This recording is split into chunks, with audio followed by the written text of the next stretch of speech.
It is day 2 of the government shutdown, with the blame game intensifying. Today, because of a Jewish holiday, neither the House or Senate is in session, so the earliest this shutdown could end is tomorrow. ABC's Karen Travers is at the White House with the latest.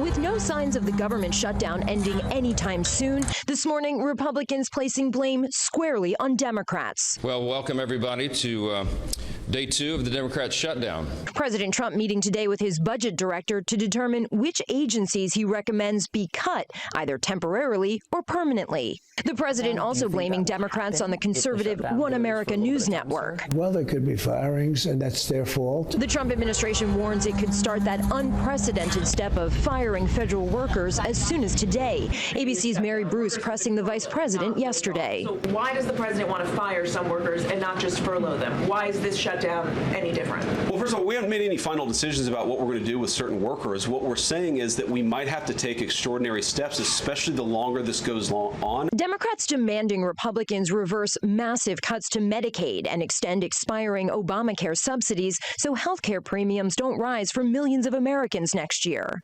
Republicans say they'd rather shut down the government than make sure that Americans get their access to health care. I think they're wrong. The White House is insisting the government needs to reopen before discussing health care policy. President Trump now turning up the pressure, targeting projects in Democratic-leaning states, freezing $18 billion in infrastructure funding for New York City, home of both Democratic leaders, Chuck Schumer and Hakeem Jeffries, and blocking $8 billion for energy projects in 16 Democratic-led states. The president said today he's meeting with the budget chief, Russ Vought, to talk about which Democrat agencies he recommends be cut.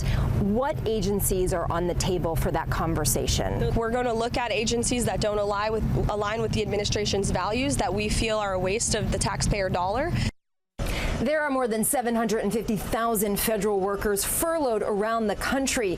TSA agents, air traffic controllers, and members of the military all working without pay. The Senate will not be back in session until tomorrow to even consider a vote to end the shutdown. Karen Travers, ABC News, the White House.